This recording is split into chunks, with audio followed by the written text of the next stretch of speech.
Hi everybody, back here with Jazmina Saavedra. We talked about some election irregularities going on with her before, but she's here to talk with us about a different topic, and I'm really interested in this. You have a coalition for Nicaragua going on, is that right? That is correct. What is this all about? Well, remember Nicaragua is a communist country. And we are part of Make California Great Again Nicaraguan Coalition. We're trying to identify Nicaraguan people who live here in the United States and who support capitalism, who support freedom, who support President Trump. Okay, all right. So why do you think it's important to find Nicaraguan people who believe all of these things, who are against communism, who are for capitalism, and who are for Trump? Why is that important to you? Well, it's very important to us because actually we need to get ready for re-election on 2020, and we need to unite our voice and speak out. There is a lot of people that are afraid to speak. People in the shadows you're talking about, huh? People in the shadow, but... like hidden Trump supporters is what you're talking about, right? Yeah. And I think we found that out in the 2016 election, that there were a lot of people that were very worried about what it would do to their reputation or to their work, to their business if they spoke out in favor of Trump. But when they got to the polls, they voted for him, and that's ultimately what happened. Now, there are a lot of Latinos who are very much against President Trump, and they say they don't like him. They say he's a racist, he's a bigot. And with all the immigration stuff going on at the border, they think he's just a monster right now. Well, I don't really think that is true because the kind of Latino who think that way is the one who doesn't have the legal voice to vote here. There is the silent majority. Silent majority? Yeah, who support our president. Of Latinos? Of Latino, of course. And, I know a lot of... Really, Jazmina? You think you can sit here and say that there's a silent majority of Latinos in the United States, majority, who are for President Trump? I remember after election, there was a lot of people who came to me. I was the voice of Latino for Trump during presidential election, and after election, there was a lot of people who came to me and I said, Jazmina, I vote for Trump, but I couldn't say anything because, my business, I don't want to lose my customer, I don't want to be targeted. But there is a lot of people. There is more people than people can imagine who support our president. Actually, that's the reason why he's the president. Well, I know that there was a lot of talk about Cubans being in favor of President Trump in the Florida area and that kind of thing. I want to talk a little bit about Nicaragua. They've got some major issues going on there politically, right? Yes, that's exactly the message that the communists can send to the world. It's very sad. How can some people here in the United States believe that the socialists or the communists is a better option? So communism is going on in Nicaragua, and you're saying that is not the best form of government. Something happened recently to people right, in Nicaragua? Exactly. Actually, yesterday I got a call from a friend of mine in a little town called Diriamba. The government, the police, get into force the door, force the house. Force their way into your friend's house? Yes, and they took a man, a 32 years old man. And since today, nobody knows where he is. Now, how do they know it was the government that did that? Because they came with the police trucks. Oh, it was police? Yes. I see. They're using masks as a criminal. Where... The police were wearing masks? Yes. They came in police vehicles, but they were wearing masks. They break down the guy's door and take him, and now nobody knows where he is? Mm-hmm, exactly. The That's police scary. is acting as a criminals. And do you know anything about, this is a friend of yours? This is someone you know? Yeah, it's a friend. Is he an upstanding regular citizen? Was he talking out against the government or something? Like, why would he be snatched? I mean, nobody knows. He being a regular citizen, unhappy citizens. Anyone who doesn't think the same way that the government can be persecuted and killed.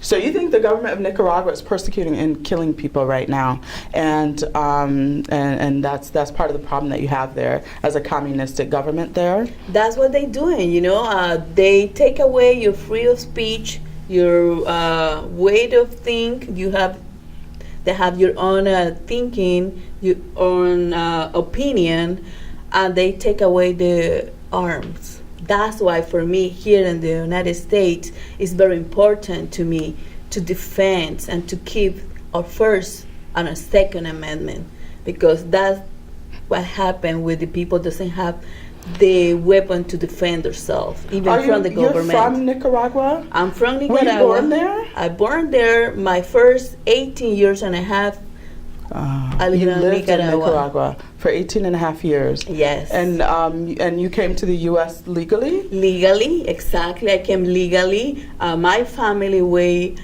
2 years to go through the process.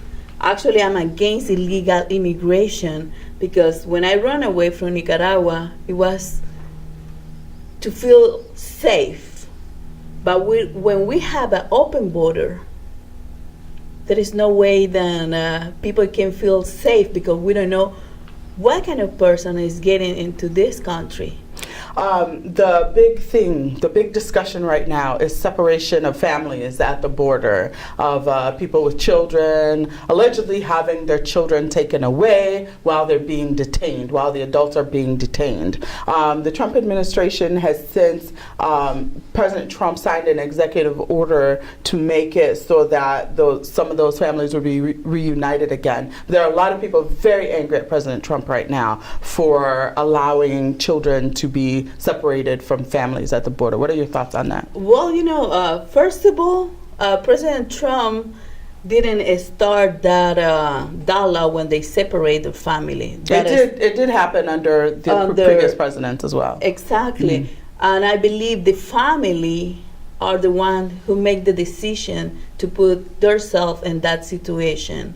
To be coming in illegally? Yeah, that's very irresponsible from parents. Some of them say they're asylum seekers, though, and that's a legal thing, doing it as asylum. What do you think? They've been getting teaching in Mexico territory what to tell, because all the stories are the same. Personally, I know people who create a story that is not true, trying to get us. You know people personally who have lied at the border with the story about asylum? Yes. Actually, let me tell you, they're a friend of mine. And I've been telling on Facebook, you're a liar.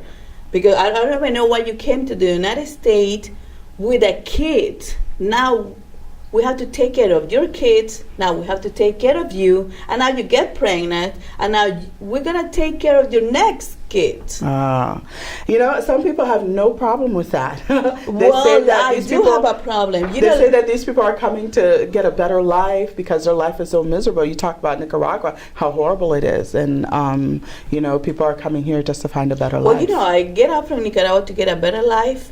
But the way especially here in California, things turn. I'm not having a better life, because to be illegal is more benefit now, and this is so insane. People say we need to be compassionate, but what about to be compassionate with our people, with the veterans, with our senior citizens? So compassion needs to start at home. Home is here. All right. Well, it's very interesting to hear this debate from the perspective of a Latina and someone who has escaped from a terrible situation as well. So hopefully, people will find some value in this interview and think about what both sides are talking about. Sure. It's very important also. What it also called my attention is what is happening at our school, because our kids are getting indoctrinated through the socialist agenda. You know what? We might have to save that one for another day, Jazmina. And I think there'll be plenty of opportunities to talk about those things. But there's plenty of those topics impacting all of us. So I want to thank you for being here. How can people find out more about what you do? Well, they can find me on social media, Jazmina Saavedra. Okay, so spell it all. I'm back. Spell both your first and last names. So Jazmina, Mina, Jazmina. Saavedra, Saavedra. Okay, Jazmina Saavedra. I'm also on Twitter. Okay, all right, very good. So people can track you down and have more discussions with you personally. Do not discuss too much because we're not going to block you. No, I'm just kidding. You might get blocked. But that's, I think, part of the game, I think, these days. Thank you so much for talking to me, Jazmina. I appreciate it. Thank you for having me. All right, that's it for now, guys. We'll talk again soon.